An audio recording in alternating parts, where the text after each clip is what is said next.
আসসালামু আলাইকুম, কেমন আছেন সবাই? ইমরান টেকনোলজি চ্যানেলের পক্ষ থেকে সবাইকে স্বাগত জানাচ্ছি। আমি ইমরান হোসেন। পল্লী বিকাশ কেন্দ্র পিবিকে একটি জরুরি নিয়োগ বিজ্ঞপ্তি প্রকাশ করেছে। তো আজকের ভিডিওতে আমি আপনাদের দেখাবো যে এই পিবিকে এনজিওতে আবেদন করতে কী কী যোগ্যতা প্রয়োজন, শিক্ষাগত যোগ্যতা কী, সুযোগ সুবিধা কী এবং আবেদন কিভাবে করবেন, বিস্তারিত সকল তথ্য আপনাদের সামনে তুলে ধরবো। তাই ভিডিওটি না টেনে সবাইকে পুরোপুরি দেখার অনুরোধ করছি। তো প্রথমে আমরা যে নিয়োগ বিজ্ঞপ্তিটি প্রকাশ করেছে সেই নিয়োগ বিজ্ঞপ্তিটি আমরা প্রথমে দেখে নিব। তারপরে এনজিওতে আবেদন করতে কী কী প্রয়োজন আর কিভাবে আপনার আবেদনপত্রটি লিখবেন আর কিভাবে আবেদন পূরণ করবেন, বিস্তারিত সকল তথ্যই আপনাদের সামনে তুলে ধরব। তাহলে চলুন প্রথমে আমরা দেখে নিই যে নিয়োগ বিজ্ঞপ্তিটি কী বলা হয়েছে। পল্লী বিকাশ কেন্দ্র হচ্ছে একটি মাইক্রো ক্রেডিট রেগুলেটরি অথরিটি কর্তৃপক্ষ কর্তৃক সনদপ্রাপ্ত প্রতিষ্ঠান। আর এটি হচ্ছে আর্থসামাজিক উন্নয়নে এবং দারিদ্র্য বিমোচনে কাজ করে থাকে এবং এর মূল কাজ হচ্ছে ক্ষুদ্র ঋণ বিতরণ করা এবং সামাজিক ও অরাজনৈতিক একটি প্রতিষ্ঠান। দরিদ্র জনগোষ্ঠীর আর্থসামাজিক উন্নয়নের লক্ষ্যে তারা কাজ করছে সারা দেশব্যাপী। তো এখানে দুটি পদে লোক নিয়োগ করা হবে, একটি হচ্ছে ফিল্ড অফিসার আর ট্রেনি ফিল্ড অফিসার। তো ফিল্ড অফিসার পদের জন্য এখানে অভিজ্ঞ প্রার্থীদের আবেদন গ্রহণ করা হবে। আর এই ফিল্ড অফিসার পদে হচ্ছে 30 জন লোক নিয়োগ করা হবে। তো ফিল্ড অফিসার পদে আবেদনের জন্য শিক্ষাগত যোগ্যতা কী প্রয়োজন? এখানে শিক্ষাগত যোগ্যতা হচ্ছে স্নাতক বা স্নাতকোত্তর, অর্থাৎ অনার্স ডিগ্রি অথবা মাস্টার্স পাস হতে হবে।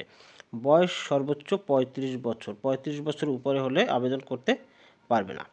আর ফিল্ড অফিসার এই পদে আবেদন করতে হলে এখানে এমআরএ নিবন্ধিত এবং পিকেএসএফ সহযোগী ক্ষুদ্রঋণ প্রতিষ্ঠানে ফিল্ড অফিসার বা সমপদে 2 থেকে 3 বছরের অভিজ্ঞতা থাকতে হবে। তো ফিল্ড অফিসার পদে যারা এই প্রতিষ্ঠানে চাকরির আবেদন করবেন তাদের 2 থেকে 3 বছরের অভিজ্ঞতা থাকতে হবে।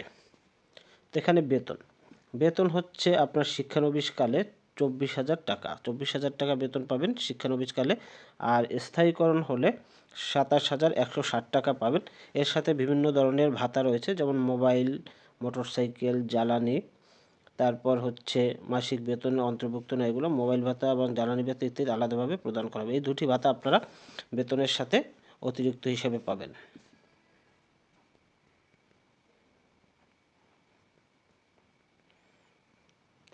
2 নম্বরে যে পদটি রয়েছে সেটি হচ্ছে ট্রেনি ফিল্ড অফিসার। তো ট্রেনি ফিল্ড অফিসার এই পদে আবেদন করার জন্য কোনো যোগ্যতার প্রয়োজন নেই।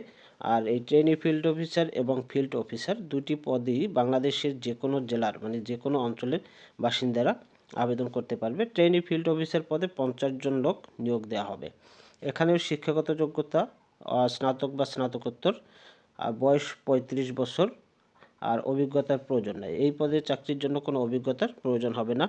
এখানে শিক্ষানবিশকালে বেতন হবে 20,000 টাকা, আর শিক্ষানবিশকাল শেষ হলে 25,680 টাকা।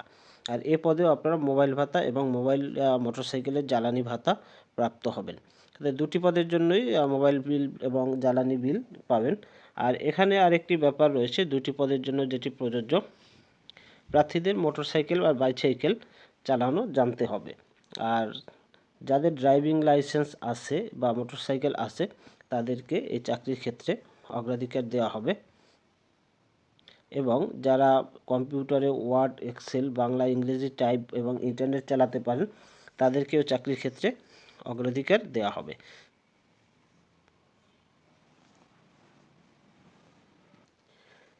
এখানে আরও কিছু শর্ত রয়েছে, যে শর্তগুলো আপনাদের সামনে তুলে ধরছি।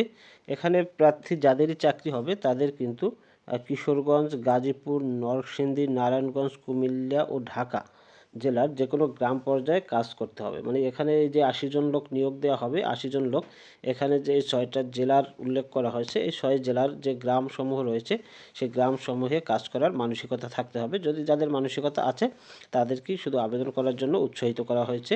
আর যারা রানিং স্টুডেন্ট তাদের লেখাপড়া যারা করে তাদের আবেদন না করার জন্য বলা হয়েছে। এবং যারা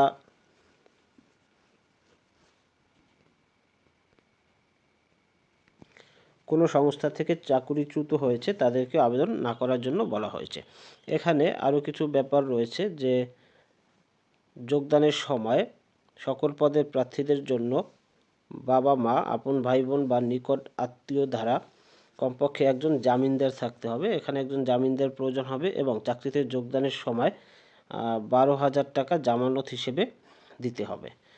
চাকরিতে অন্য সুবিধা রয়েছে যে চাকরি স্থায়ীকরণের পর প্রভিডেন্ট ফান্ড, গ্র্যাচুইটি, উৎসব ভাতা, বৈশাখী ভাতা, বার্ষিক ইনক্রিমেন্ট, কর্মী কল্যাণ তহবিল, চিকিৎসা অনুদান, মাতৃত্ব পিতৃত্ব ছুটির সুবিধা সহ সংস্কার বিধি মোতাবেক আরও অনেক সুযোগ সুবিধা রয়েছে। তো এই চাকরি হলে দেখা যায় স্থায়ীকরণের পর অনেক সুযোগ সুবিধা রয়েছে। তাই যারা এনজিওতে চাকরি করার মানসিকতা রয়েছে তারা চাকরিতে অ্যাপ্লাই করতে পারেন। এটি একটি ভালো এনজিও, প্রথম সারির এনজিও ধরা যায়। আবেদনের নিয়মাবলী কী রয়েছে? আবেদনের নিয়মাবলী হচ্ছে এখানে আপনাকে একটি আবেদনপত্র লিখতে হবে। এখানে কিন্তু আবেদনপত্র এবং জীবন বৃত্তান্ত দুটি আলাদা লিখতে হবে। সেখানে মোবাইল নম্বর এবং ইমেল নম্বর থাকতে হবে, জাতীয় পরিচয়পত্র, ড্রাইভিং লাইসেন্স, সকল শিক্ষাগত যোগ্যতার কপি, অভিজ্ঞতার কপি বা ট্রেনিং সার্টিফিকেটের কপি, 2 কপি পাসপোর্ট সাইজের ছবি, এগুলোর সহ আবেদনপত্র, সিভি এবং এর সাথে যে কাগজপত্র রয়েছে সেই কাগজপত্র সহ আগামী 5/3/2026 তারিখের মধ্যে নির্মে যে ঠিকানা দেওয়া হচ্ছে এই ঠিকানায় ডাকযোগে অথবা কুরিয়ারে পাঠাতে হবে। আর প্রেরণের ক্ষেত্রে অবশ্যই উল্লেখিত ডকুমেন্টসমূহ স্ক্যান করে পাঠাতে হবে। আর এখানে ডাকযোগে পাঠানোর পরেও আপনাদের এটি আবার ইমেল করতে হবে। তো এখানে ইমেল করার জন্য অবশ্যই কাগজগুলো স্ক্যান করে তারপর ইমেল করতে হবে। আর ইমেলের লাইনে মানে সাবজেক্টে ইমেল করতে গেলে একটি সাবজেক্ট থাকবে, সেই সাবজেক্টে অবশ্যই পদের নাম উল্লেখ করতে হবে এবং খামের উপরেও কিন্তু অবশ্যই পদের নাম উল্লেখ করতে হবে। তো ইমেল এবং ডাকযোগে দুই মাধ্যমেই আবেদনটি করতে হবে, দুটির একটি গ্রহণযোগ্য হবে না। তাই যারা ডাকে পাঠাবেন তারা সেই কাগজগুলো আবেদনপত্র আবার ইমেল করবেন। আর আবেদন পাঠানোর ঠিকানা হচ্ছে প্রধান নির্বাহী কর্মকর্তা, পল্লী বিকাশ কেন্দ্র, ওয়াসি টাওয়ার, 512 11 তলা, মিরপুর, DOHS রোড, ইসিপি চত্বরের কাছে, মাটিকাটা, ঢাকা ক্যান্টনমেন্ট, ঢাকা 1206। এই অ্যাড্রেসে আপনারা চিঠিটি পোস্ট করবেন। আর এখানে যে ইমেল অ্যাড্রেস দেওয়া আছে এই ইমেইলে আপনারা আবার এই কাগজগুলো একটি ফাইল করে PDF ফাইল করে তারপর পাঠিয়ে দিবেন। আর সাবজেক্টে অবশ্যই পদের নাম লিখতে হবে। এরপরে যারা আবেদন পাঠাবেন আবেদন থেকে যাচাই করে আপনাদের পরীক্ষার জন্য মোবাইলে কল করে ডাকা হবে বা SMS করতে পারে বা মেইলও করতে পারে। এরপর আপনাদেরকে যে জামানতের টাকা এটি অবশ্যই প্রধান কার্যালয়ে দিতে হবে। এটি ছাড়া কোনো বিকাশ, নগদ, রকেটের মাধ্যমে জমা দেওয়া যাবে না, অবশ্যই প্রধান কার্যালয়ে লেনদেন করতে হবে। তো এই হচ্ছে সার্কুলার। এখন আমরা আবেদনপত্রটি কীভাবে পূরণ করব সেটি দেখে নেব। তো এটি হচ্ছে আবেদনপত্র। আর আবেদনপত্রটি আপনারা আলাদা লিখবেন এবং জীবন বৃত্তান্ত অর্থাৎ বায়োডাটা আলাদা লিখবেন। আবেদনপত্রের উপরে আপনাদেরকে প্রথমে তারিখ দিতে হবে, তারপর প্রধান নির্বাহী কর্মকর্তা, পল্লী বিকাশ কেন্দ্র, ওয়াসি টাওয়ার, 572 11 তলা, মিরপুর, ঢাকা, এটি লিখবেন। বিষয় ফিল্ড অফিসার বা ট্রেনি ফিল্ড অফিসার পদে চাকরির জন্য আবেদন, অর্থাৎ আপনারা যে পদে চাকরি করবেন সেই পদের নামটি এখানে লিখবেন। যেহেতু এখানে দুটি পদ দেওয়া আছে তাই আমি একটি পদ উল্লেখ করলাম। আপনারা যে পদে চাকরি আবেদন করবেন সেই পদটি এখানে লিখে দেবেন। তারপরে লিখতে হবে যে জনাব বিনীত নিবেদন এই যে আমি গত 13/2/2026 তারিখে বিডি জবস, এটা কিন্তু কোনো পত্রিকা নামে না, সরি এখানে কিন্তু পত্রিকা শব্দটা আসছে, তো ওই পত্রিকা শব্দটি আপনারা কেটে দিবেন। তো বিডি জবসের মাধ্যমে জানতে পারলাম যে আপনার স্বনামধন্য প্রতিষ্ঠানে ফিল্ড অফিসার পদে বিপুল সংখ্যক বা কিছু সংখ্যক লিখতে পারেন লোক নিয়োগ করা হবে। আমি উক্ত পদের জন্য একজন আগ্রহী প্রার্থী হিসেবে আমার জীবন বৃত্তান্ত সংযুক্ত করলাম। তারপরে আপনার জনাবের নিকট আকুল আবেদন এটি লিখবেন, যেটা নর্মালি সবসময় লেখা হয়। তারপর বিনীত নিবেদক, এখানে আপনার নাম লিখবেন, বিনীত নিবেদকের নাম লিখতে হবে এবং নাম লেখার উপরে এখানে স্বাক্ষর দিতে হবে। এরপরে আপনার সাথে কি সংযুক্ত করতে হবে ওখানে উল্লেখ আছে, কিন্তু সার্কুলারে আমরা প্রথমেই উল্লেখ করেছি যে কী আপনাকে সংযুক্ত করতে হবে। জীবন বৃত্তান্ত, শিক্ষাগত যোগ্যতার সনদের ফটোকপি, ছবি লাগবে 2 কপি, জাতীয় পরিচয়পত্রের ফটোকপি, ড্রাইভিং লাইসেন্সের ফটোকপি, এগুলো সব উল্লেখ করা আছে এই সার্কুলার দেখে। সার্কুলার মতে আপনারা এগুলো সংযুক্তি সিরিয়ালভাবে দিবেন এবং এখানে সংযুক্তি যেভাবে সিরিয়ালভাবে দিবেন আপনারা যখন আবেদনটি প্রেরণ করবেন উপরে 8 নম্বর আবেদনটি দিবেন, তারপরে আপনার জীবন বৃত্তান্ত দিবেন, তারপরে এখানে যে সিরিয়াল আছে সেই সিরিয়াল মেনটেন করে আপনার অন্যান্য কাগজগুলো এখানে অ্যাটাচ করে দিয়ে দিবেন। তো এটি হচ্ছে বায়োডাটা বা জীবন বৃত্তান্ত। এখানে আপনারা যদি চান যে সিভিও অ্যাড করতে পারেন।